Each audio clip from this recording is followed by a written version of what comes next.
the lily and the bird, or simply learn from them to take joy in God and in ourselves? And in asking these questions, we're also asking how Kierkegaard's conception of nature relates to that of the Romantics. And we'll try to shed some light on these issues in what follows. Perhaps perversely, though, in considering Kierkegaard's relation to Romanticism, I won't be looking to his own sources in German or Danish Romantics, these he actually read. I will instead make comparisons with a Romantic poet who was also a major philosophical and religious thinker, but who Kierkegaard certainly hadn't read, Samuel Taylor Coleridge, for whom joy and its opposite, dejection, were also matters of major concern. Cue the next slide there. I'm embarrassed, but I don't know how to do the next slide. Oh, sorry. just scroll down on the top right. So yeah, scroll down that way. So there we are. Nice little visuals there. These things are not going to play a hugely essential role in the talk, but of course, you can look at them, nice pictures.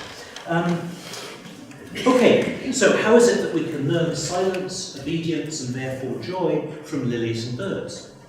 To become silent, in Kierkegaard's sense, does not involve literally ceasing to speak, but rather adopting a meditative discipline in which we learn to set aside our desires, anxieties, and preconceptions, and even our own beliefs about what is for the best, so that we can hear what God asks of us.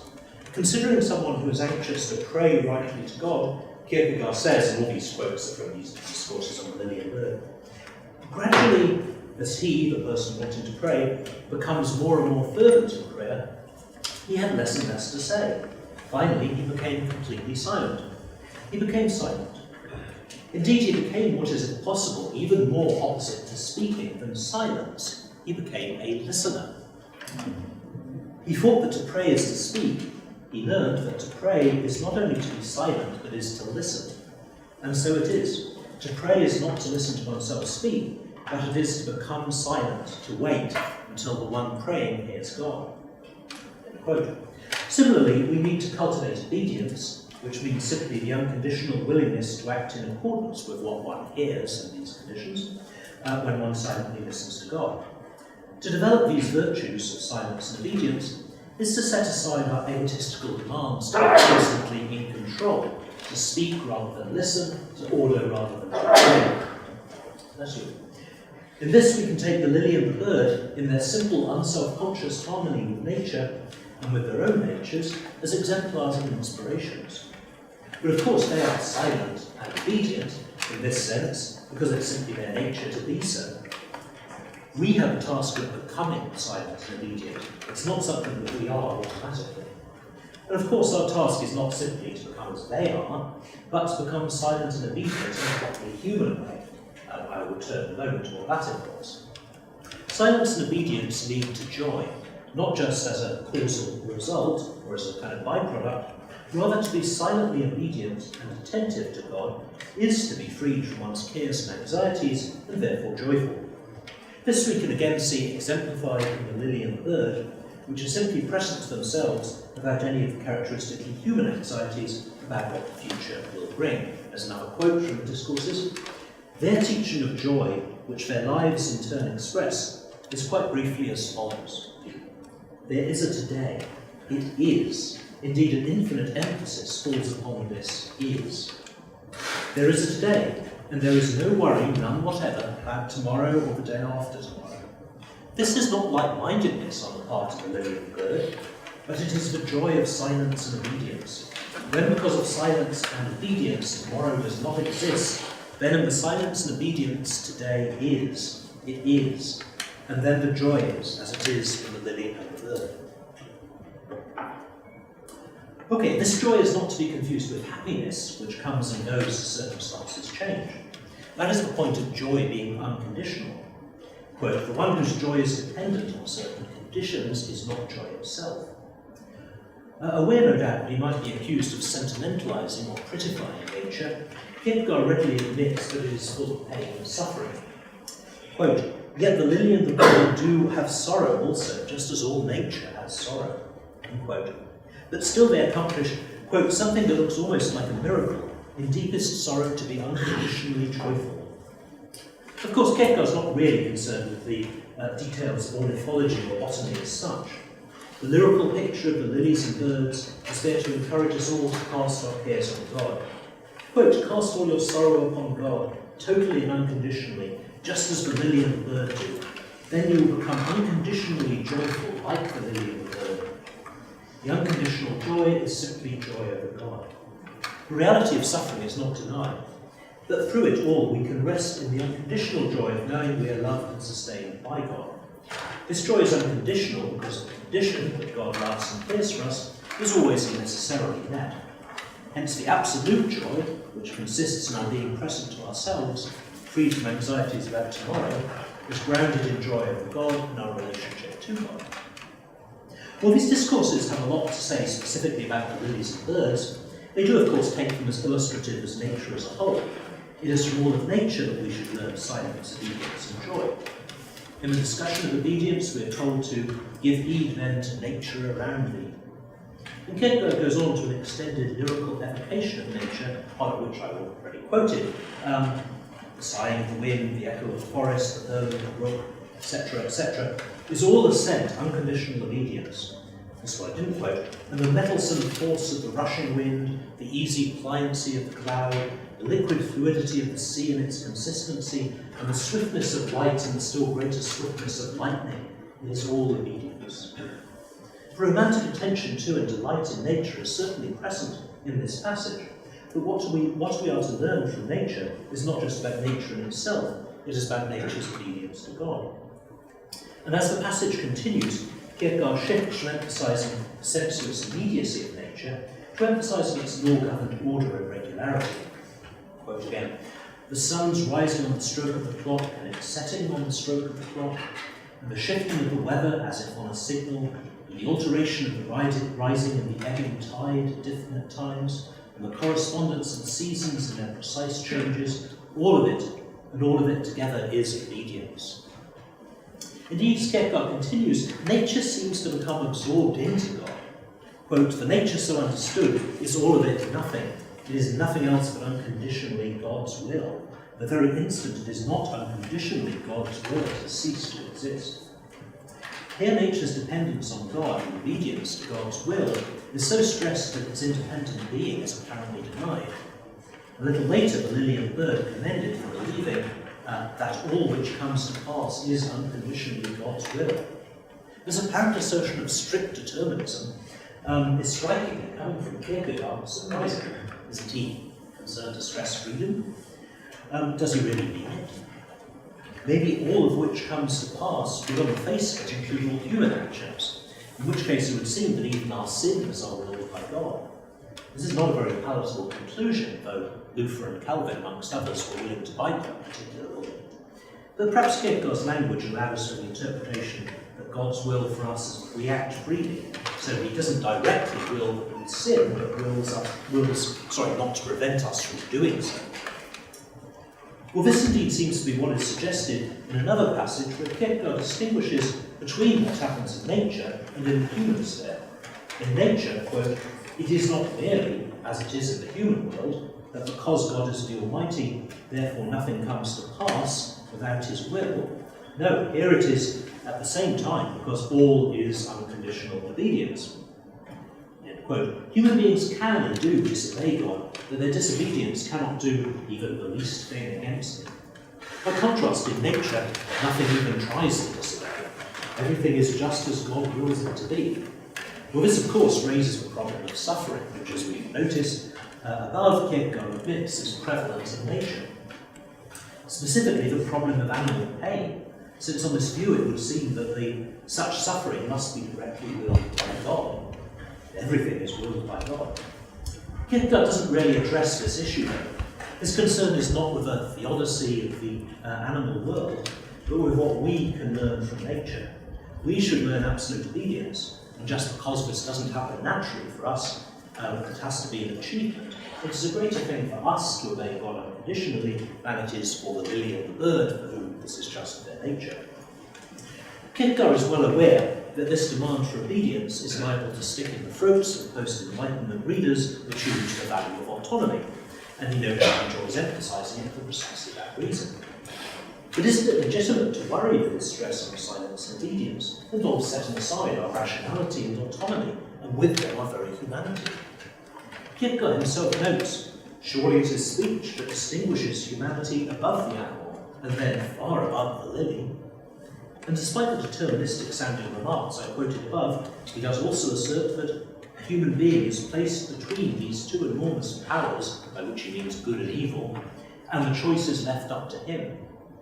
So the free will that enables us, if we choose, to be disobedient to God is also a great gift from God. So our task cannot be to literally discard our distinctively human characteristics, to reduce ourselves to a merely animal or even vegetative level. But, Kierkegaard continues, because the human being is able to speak, the ability to be silent is an art, and a great art precisely because of this advantage of his so easily tempts him. For Kierkegaard, capacity for speech, reason and free will really are advantages that we have, but they mean we can go astray, fall into sin and despair in a way that no other creature can. Silence and obedience are therefore ways in which we can discipline speech and freedom. They are not ways to extirpate. And although they may seem like passive stances, silence and obedience are really what Greg Bierbaum has helpfully called virtues of active receptivity. They require us to be attuned to, actively listening for the voice of God. As such, they involve what Simone Weil, and following her, Iris Murdoch, have called attention. This certainly involves setting the demands of the ego aside and opening oneself so as to take note of what comes to one from beyond. But to do that is itself a difficult task, and one that requires hard and patient work. So we can take Kierkegaard as saying that we should learn from nature rather than reducing ourselves to it. However, he does seem to take a more radical position, where he chides an imagined interlocutor for saying that the lilies and the birds are just automatically obedient because they can't be otherwise. Their obedience is simply making a virtue of necessity. Kierkegaard replies, you too are subject to necessity. God's will is done nevertheless, so strive to make a virtue of necessity by submitting to God's will. Here it seems we cannot do what goes against God's will. We can only choose to be either reluctant or obedient in doing what God wills us to do.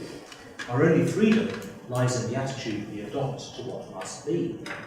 This view seems rather disturbingly reminiscent of the Stoics or of Spinoza, though for them, of course, what attitude we adopt to the determined course of events is itself as determined as anything else, so we may end up with no freedom whatsoever. This would seem to significantly diminish the difference between us and the merely natural beings which just act out of their necessity. Out of the necessities of their nature. Perhaps what Kierkegaard says can be made consistent with a less deterministic notion that what is willed by God will be done eventually, despite our temporary defiance of it, so we might as well learn to submit to it now. But Kierkegaard is getting into very deep waters here, and there are real difficulties in reconciling what he says in this passage with the belief in human freedom that he clearly does want to maintain.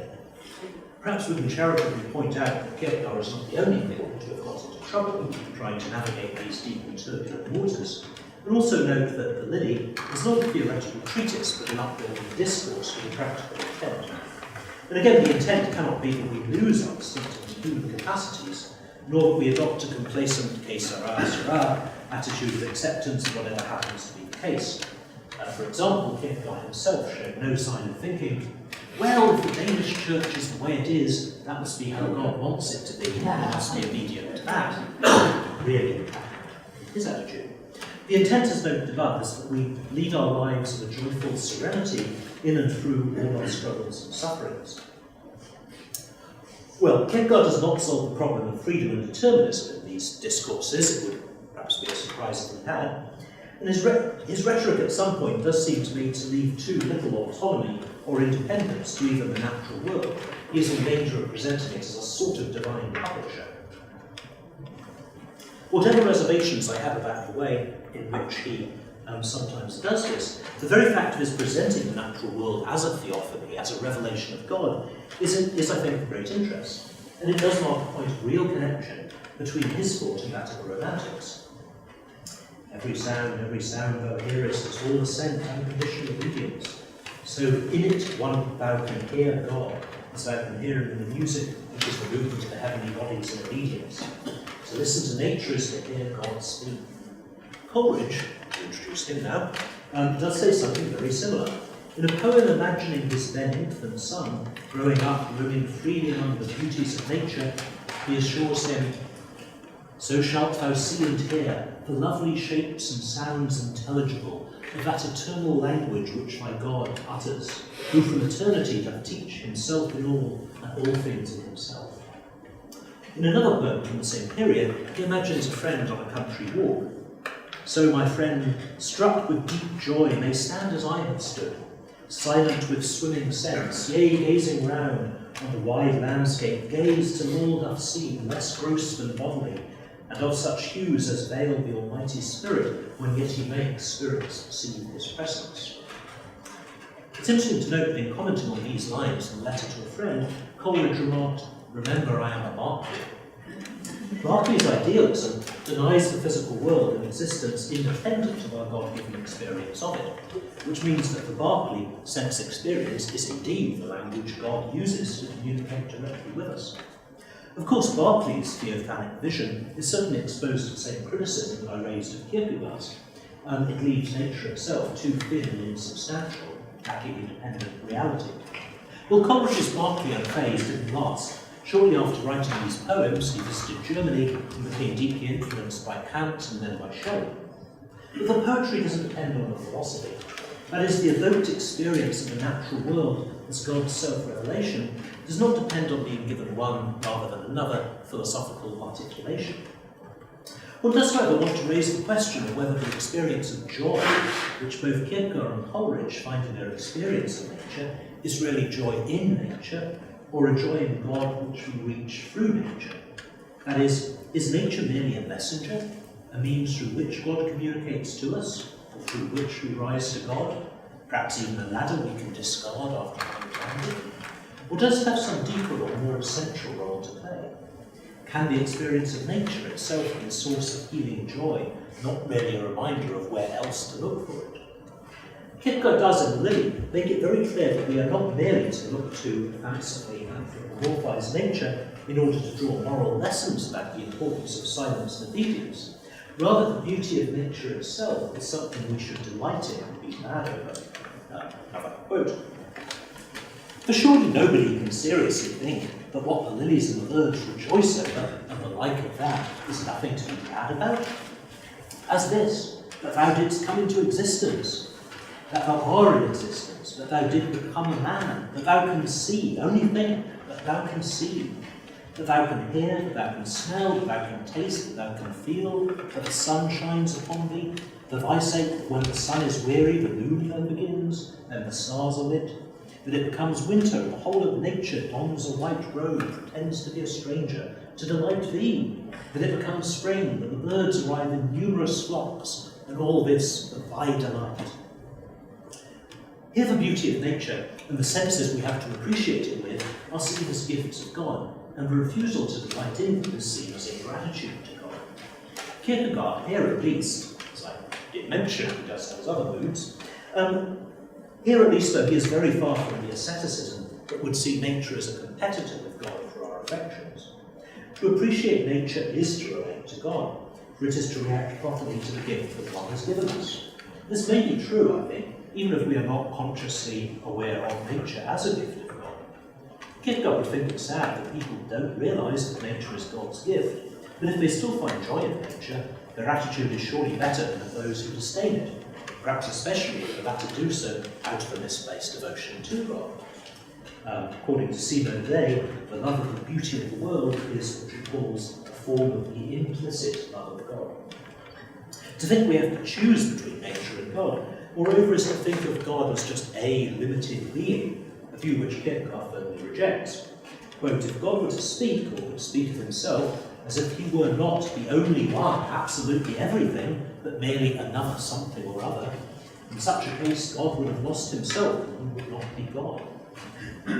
Here again one might wonder if Kierkegaard is toying with the Spinozistic pantheism which appealed to so many of the romantics, certainly Coleridge included. But I think it's clear that for Kierkegaard, the idea of God as absolutely everything is not intended to deny God's transcendence, or to identify God with creation. But nor is God to be thought of as simply another being alongside the created beings of nature. Nature exists essentially as an expression or revelation of God. If it is properly understood, therefore, it cannot be thought of as alien from, and therefore potentially alienating us from God. Although I've been using the language of gift, it's important to remember that for Kierkegaard, nature is not simply a distinct thing from God which God gives to us, it's God's way of communicating with us. Nature's relation to God is not a purely external one, as if it were something God has made but which now exists quite independently of God, as the product of a human artisan exists independently of its original maker. Rather, the relation is an internal one, in that nature cannot be properly understood apart from God, except as an expression of God's nature, as a person's gestures or speeches are expressive of them. So that sort of expressive notion. Kierkegaard also makes it clear that our delight in nature is bound up with delight in our own existence. That we exist at all, that we are human, that we have the senses we do, these are all occasions for rejoicing.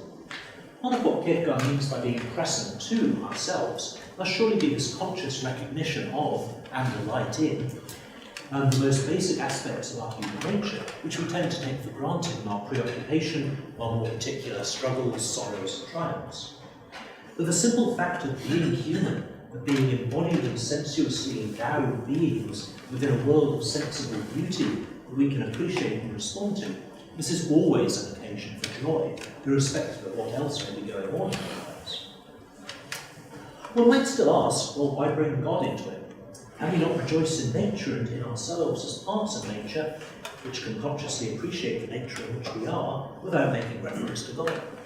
Certainly, many people find joy and even a sort of healing of being made whole through their experience of the natural world, or of specific aspects of it, birds and flowers being prominent among them. For some, this is an alternative to religion, perhaps we should say an alternative religion. Kierkegaard would certainly resist the idea that we can heal the despair, which is the misrelation of the elements of the self, simply through a relation of the self to a nature that is not itself expressive of God. But of course, for him, there is no such nature. Atheism does not simply remove God while leaving our understanding of nature unaffected. If there were no God, then nature itself would be something quite different from what theists suppose it to be. And there would be room for serious doubt about whether it could then function as a moral source in Charles Taylor's sense, that is, a locus of deep value and meaning. For it is hard to see how the natural world, construed as it is in disenchanted terms by post-Darwinian philosophical naturalism, could be such a source. As Johannes de Silentio observed in Fear and Trembling, if a human being did not have an eternal consciousness, if underlying everything were only a wild, fermenting power that writhing in dark passions produced everything, be it significant or insignificant, if a vast, never-appeased emptiness hid beneath everything, what would life be then but despair? For Kierkegaard, it's only through experiencing nature as a theophany that we can appreciate it for what it really is. But it would also seem that for him, it is through our experience of the natural world that we come to recognise God. This isn't through arguments such as the traditional cosmological or design arguments, but through a capacity to see nature as theophanic, as expressive of God. The point is not simply a developmental one. It isn't just that we come to know God through nature. The knowledge of God in question is not simply propositional knowledge that we may have acquired in a variety of ways. It is an affective knowledge which exists through being constantly renewed. And as embodied and sensuous beings, or as long as we are embodied and sensuous beings who do not know God directly, then it is through experiencing the world around us as expressive of God that we continue to know and appreciate God. Analogously, we both come to appreciate and continue to appreciate other people through experiencing their bodily behaviour, their speech, their gestures, etc. So it's misleading to pose the question, can the conflicts in the self be healed only through the self's relating to God, or could a relation to nature or to other people do the trick instead? The beauty of nature and the value of persons, which make them worth relating to, derive from their relation to God, their participation in God's goodness, as a Christian Platonist would say. I've argued elsewhere that Kierkegaard is actually a Christian Platonist, not something everyone agrees with, but that's another conversation. Okay, it's interesting now to continue to relate what Kierkegaard has to say about joy in nature to Coleridge's views. We've seen above Coleridge's vision of the deep joy felt by his friends he experiences beauties of nature as expressive of God.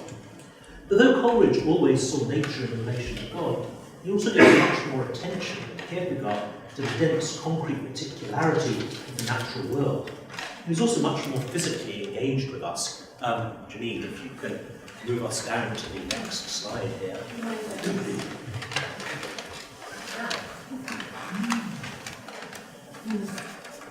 Further up, maybe just one zoom in to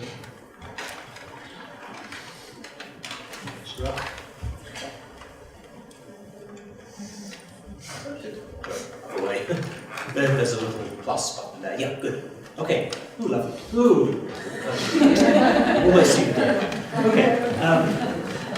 So the reason I've got that one up, Kierkegaard liked to take carriage drives in the gentle countryside around Copenhagen, or in its charmingly bucolic deer park.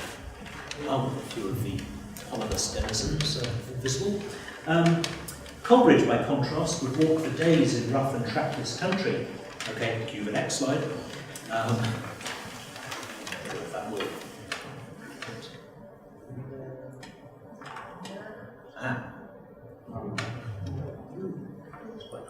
And he made the first recorded ascent of Scafell Pike, England's highest mountain.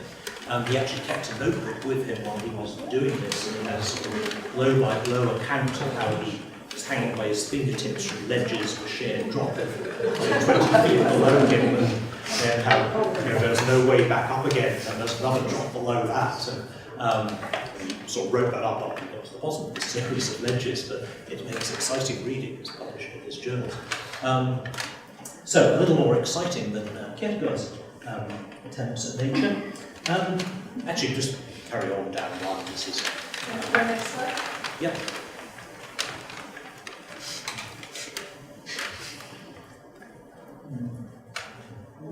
A little bit self-indulgent, but this is the summit, so you can imagine him. It wasn't snowing at the time, I think, but trying to make his way down those crags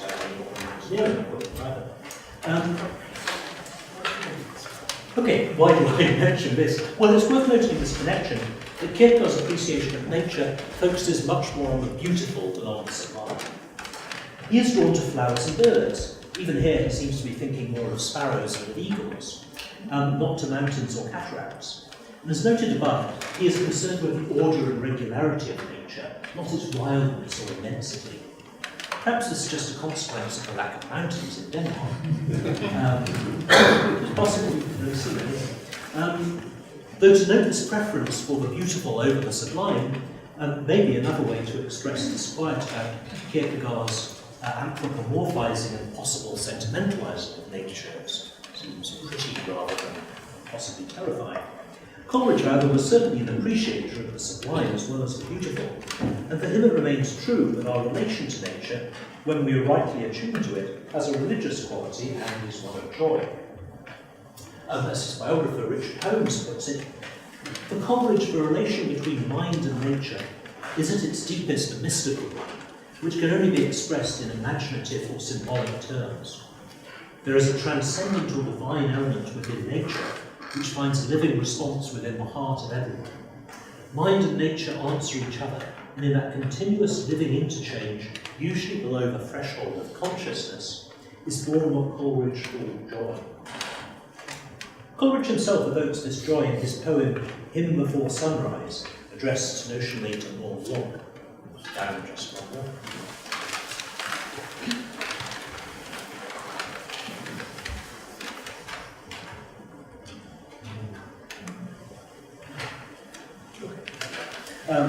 O dread and silent mount, I gaze upon thee till thou, still present to the bodily sense, didst vanish from my thoughts. Enwrapped in prayer, I worshipped the invisible alone.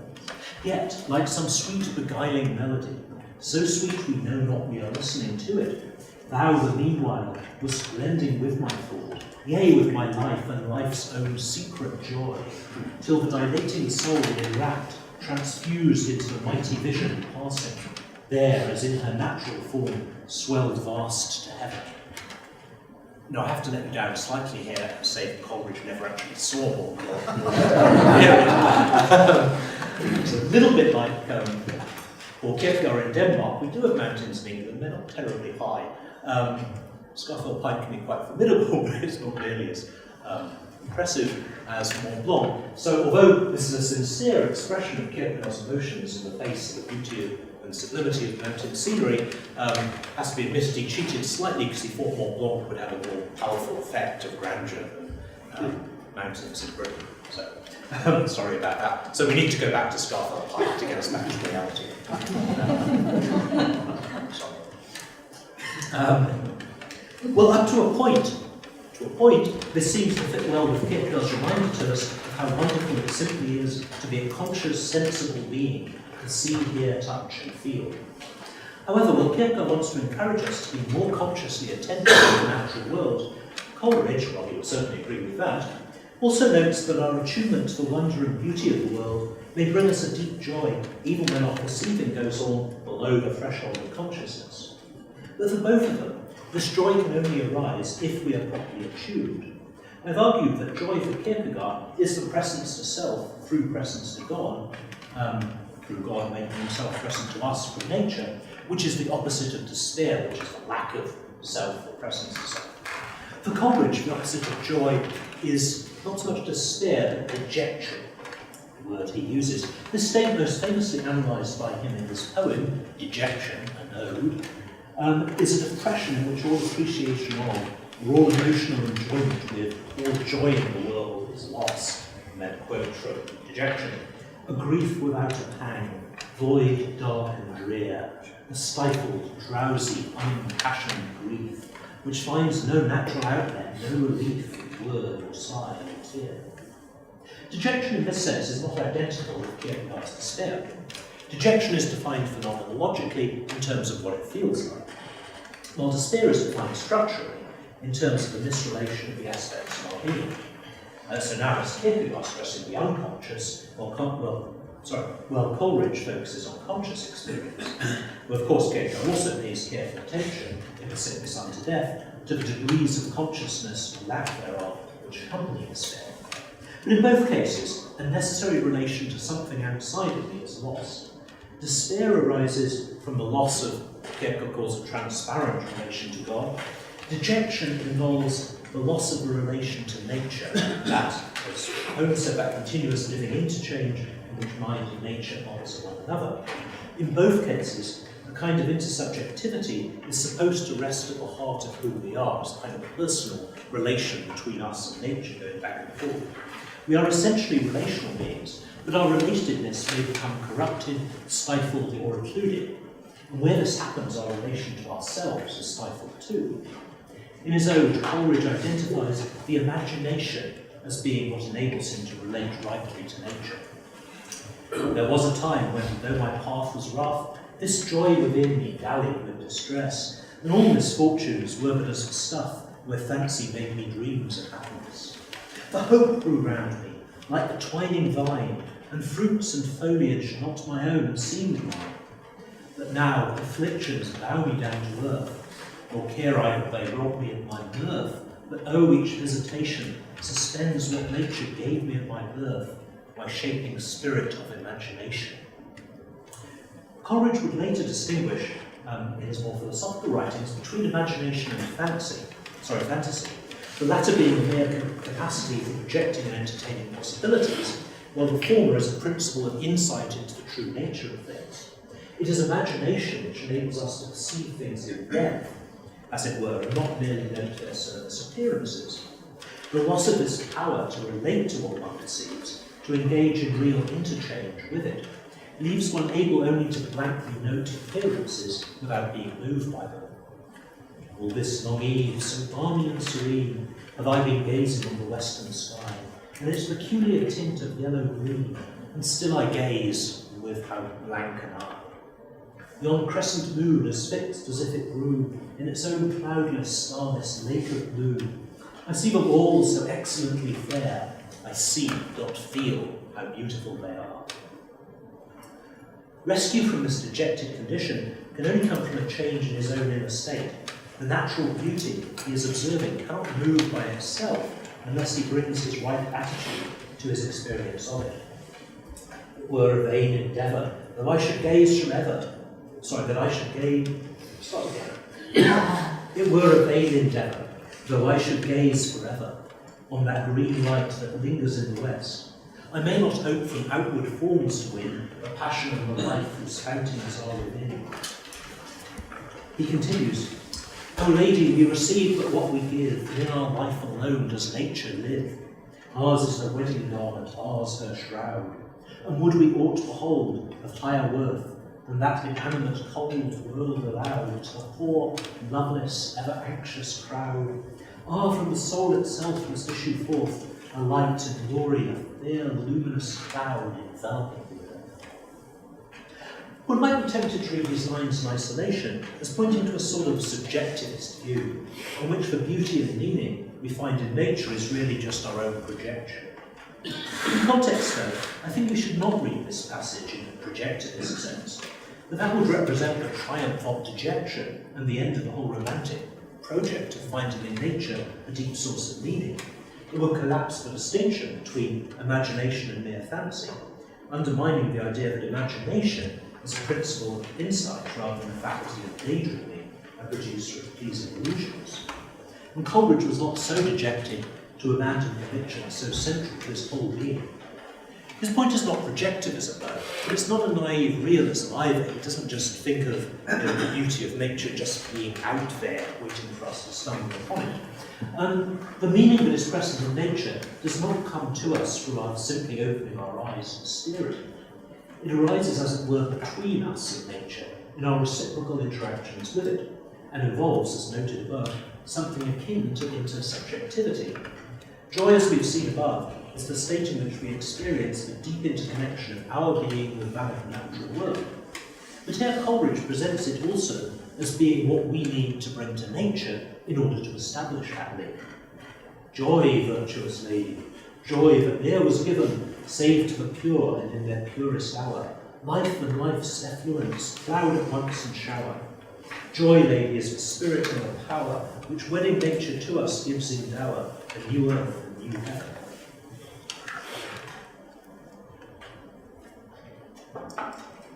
There is a chicken and egg paradox here, which Coleridge recognises. Cloud at once, shower. What comes first, our attitude to nature or the nature we're responding to? One might assume a sort of virtuous spiral could develop. If one can approach the natural world in the right joyful spirit, one can then find further joy in the union with nature that this makes possible, as joy mounts up. But in dejection, this process cannot get started. The point that we can take from this is that we need to bring an active attitude to nature, one of imaginative attentiveness that is powered by the joyous assumption that what is there is worth attending to, an emotional openness. In other words, the virtues of active receptivity, which Greg Bierbaut saw Kierkegaard commending in the Discourse on the Lily. Perhaps in dejection, Coleridge goes too far in emphasising the active element, what we bring to nature. And possibly in the Lily, Kierkegaard tends to overemphasise the aspect of passivity, silence and obedience. But even when, in a passage that I quoted above, he calls on us to submit to necessity, to make a virtue of it, he still insists that we need to strive to make that submission, strive to make a virtue of necessity by submitting to God's will.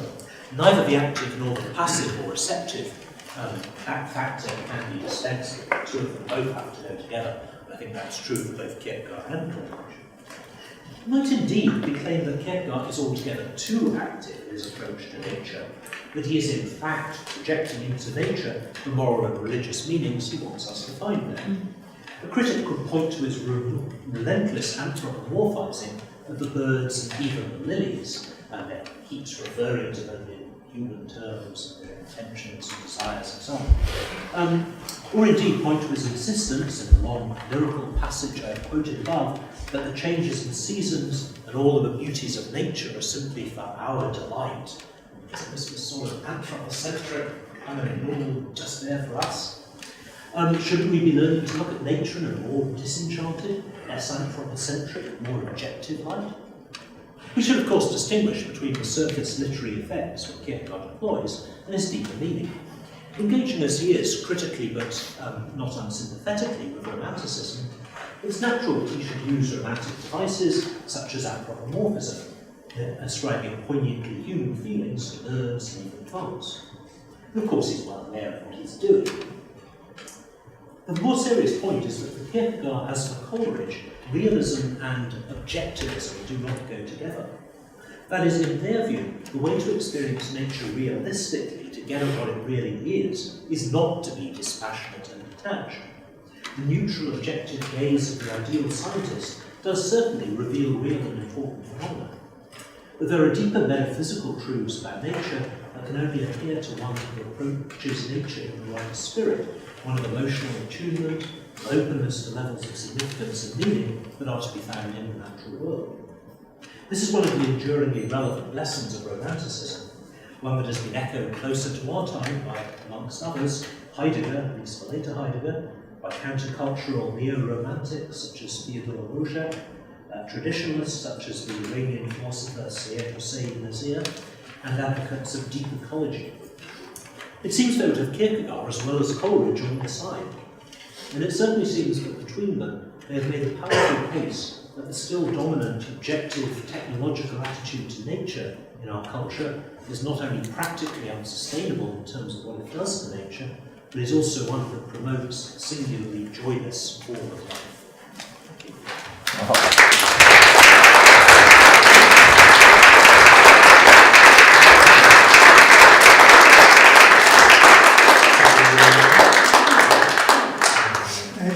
Appreciate it. Yeah, we have 15 minutes for questions.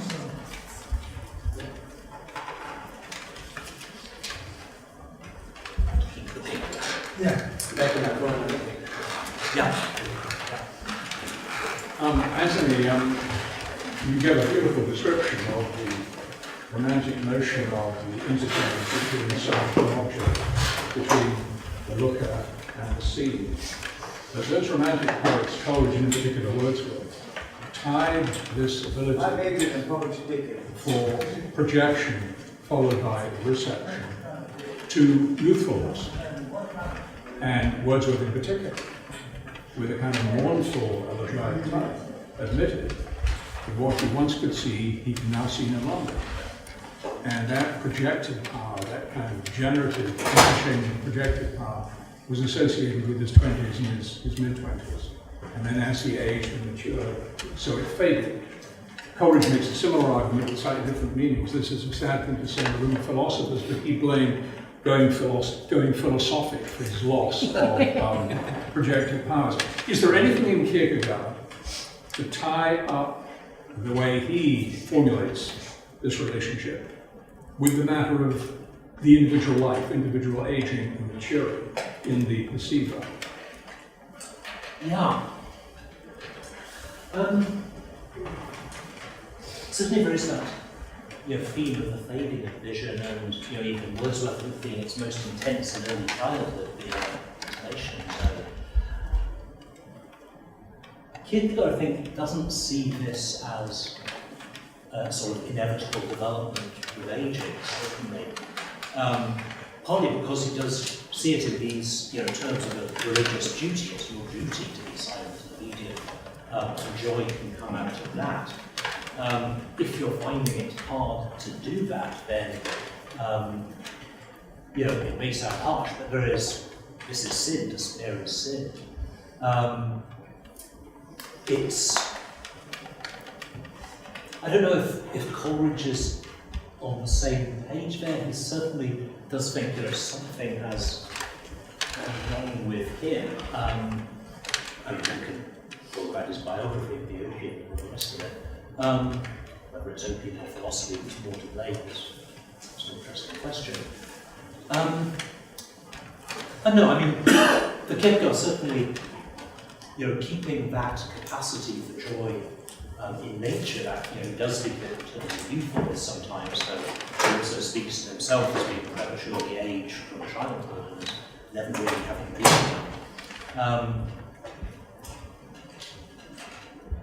Yeah, I'm sorry, I'm not giving a very coherent answer here. Well, perhaps there isn't an answer. I mean, perhaps. Yeah, I mean, certainly for Kierkegaard, this is not something which, in the intonation zone, what Wordsworth seems to say, look, okay, you have this intensity of vision in childhood, you can't really sustain it, even in his early 20s, and then looking back in Tintin Abbey, for instance, this is something that fades out, and certainly in his case, his poetry generally becomes notably worse once he's, past his mid-30s.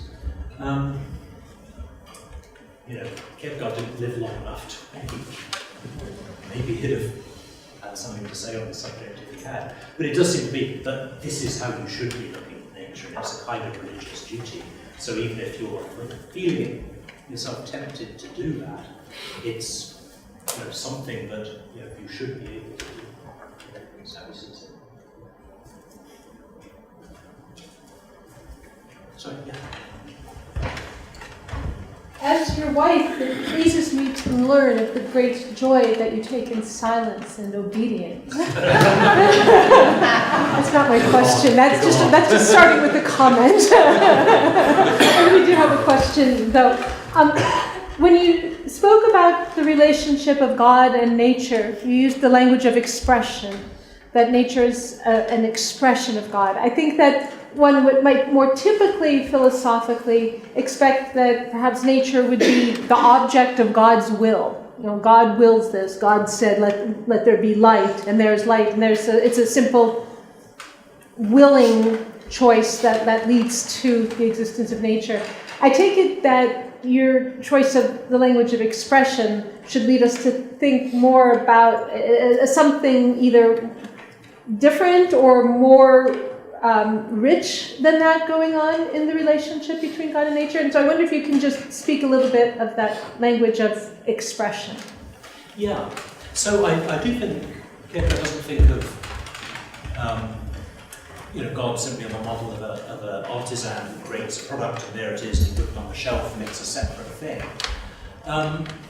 God continues to be present in the creation. So Kierkegaard is often thought of as stressing the transcendence of God, which he certainly does, but there is this countervailing emphasis, particularly in discourses like this, on God being immanent in the world. So the idea of expression, and I think this is actually very important generally, philosophically, to understand how we understand one another, how you understand what's going on in another person's mind. It's a classic philosophical conundrum. Do you make some sort of quasi-scientific inference from their behaviour that, there's probably something behind this? It's not just all pre-programmed automata or something, but can you really be sure? Maybe you are all robots. How do I know? But the idea that how we actually experience one another as beings with thoughts, intentions, desires, etc., is through the expressive qualities of our behaviour, through facial expression, through tone of voice, etc. This is how you get to understand what is going on in someone else's mind.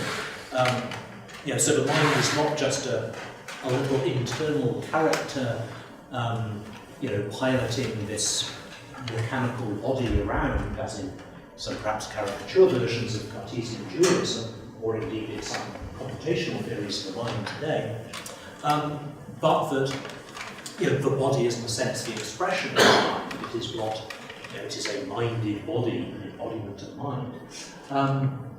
The mind isn't just some sort of distinct thing piloting it. And I think, at least to some extent, you can think about the relation of God and the world in those terms. Kierkegaard wouldn't want to push that so far as to end up in a sort of pantheistic sense, God transcends the world, but also, God is present in the world, so the relation of God to the world would be more like the relation of the artisan to their own body than the relation of the artisan to the pot they've made on the shelf. But the idea is, though, I take it that in encountering nature, we are getting to the mind of God in some way, much as when I encounter another person, I get to that other person through their expressive articulation of themselves. And so it is a genuine, intimate relationship. Yes, yes. I mean, one thing I should also say, and then, this complicates the analogy I use, so it is only an analogy, is that, you do have this relationship, certainly in Coleridge, I think in Kierkegaard as well, despite some of his rhetoric, that, nature is this reality, it does have its own independent being, and you have the real relationship with the natural world as well. It's not just this is what I talked about Watkin making the world too thin and insubstantial. On his view, it certainly is sort of expressive of God in a very direct way. It's perhaps too direct, is the problem. Whereas for, certainly on this sort of Coleridgean view, nature has its own being. It isn't just sort of God's puppet show. It's got its own reality which we need to relate to, but in some sense we relate to God through doing that still. So it's a complex notion, and one that doesn't just get captured in every analogy. Thank you. Thank you, Anthony, for speaking about the upbuilding discourses, which are often left out in the Kierkegaard scholarship. And you also raised the question in your first part between freedom and obedience. And so I wanted to ask you if you came across how Kierkegaard develops obedience in the Gospel of Suffering, because I feel like there he gives a kind of, even reconciling understanding of how we can bring freedom and obedience together. Otherwise, talking about obedience always risks to make people run away from reading Kierkegaard more deeply. Right, yes, it's that thing about what about autonomy? Yes. That's helpful. I should have another look at that. Yeah. I do have a little sort of footnote in which I mentioned that the Gospel of Suffering is again making this distinction between joy and happiness, and joy can be found even in suffering and through suffering. But yes, I should look at that again for making the connection with freedom as well. So. What he does, and he speaks about the school of suffering and what we can learn in the school of suffering. One thing is independence, actually, the first thing, to walk alone, becoming independent. And the second thing how he describes obedience is letting God rule. And this way is a quite different way of, even a more psychological way of putting a religious concept by adding letting as an action. And so somehow this integrates the independent person and the free choice, namely to let or to not let. I wonder if Heidegger even took his concept of Gelassenheit to let be kind of a secular version of letting God rule. But the Jesuits I worked with in Munich, the priest has been quite impressed to hear this, because he had always a very religious concept of obedience, and I find that Kierkegaard gives us here a really new interpretation of it is a letting, which is an active, and what Kierkegaard kind of says is reconciling independence and dependence, kind of freedom and letting God rule. Yeah, I do think that sort of active receptivity is important, and it does for me make a connection with Simone Day and Iris Murdoch, this notion of attention, which has to do with the notion of freedom. Murdoch particularly says, freedom shouldn't just be thought of as this, I am this totally independent being, and I'm going to do this. It has much more to do with freedom from corrosive fantasy, illusion, etc., to learn to see the world honestly and then see what demands it makes and that involves both this ability to be passive in relation, so you can actually see what's out there rather than just projecting your fantasies onto the world, but also that you can only achieve this through active, through this active process, but certainly involving imagination, as opposed to fantasy. And again, she does make something like that Coleridgean distinction. So yeah, thank you. Thank you. Time for one more question.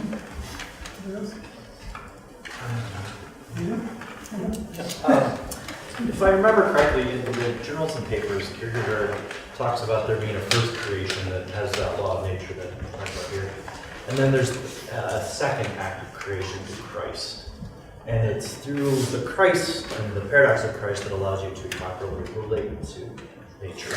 And I'm wondering where you would put that sort of Christological dimension to enjoying nature in Kierkegaard. I'm just wondering, just for curiosity's sake, because I don't know a lot about Coleridge, where would Coleridge put sort of any Christological dimension at all? Or is that one serious disagreement between the two of them? Yeah, well, that's interesting because, I mean, one thing about the Lily and the Bird, in some way, it's a very strongly Christian discourse, and it's a commentary on the Sermon on the Mount, but it really is not Christological. He talks about God in nature, the obedience of the Lily and the Bird. There's really very little about Christ. Obviously, he has a lot to say elsewhere in the authorship. But certainly in this text, that is not prominent, and that's interesting, I think. So, again, it's not the whole of his thought here, and whether that's an interesting question, whether the Christological thing changes the attitude to nature from this.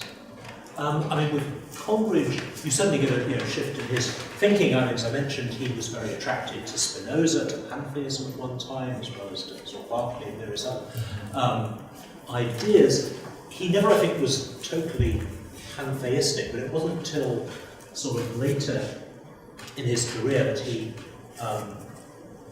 developed an explicitly Trinitarian sort of theology, and that was important in his later years. But most of his early poetry, most of his poetry is early because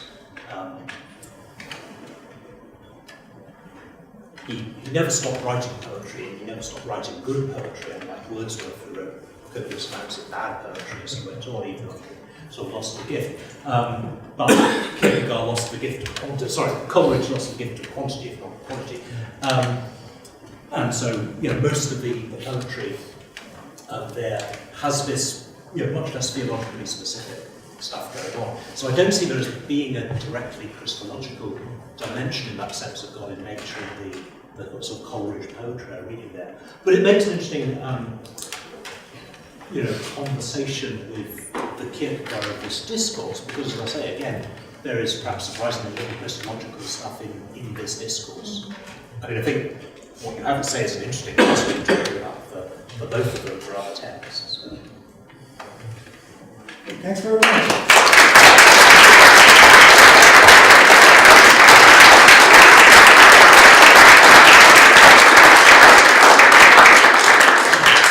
Thanks everyone for coming out tonight. Appreciate it.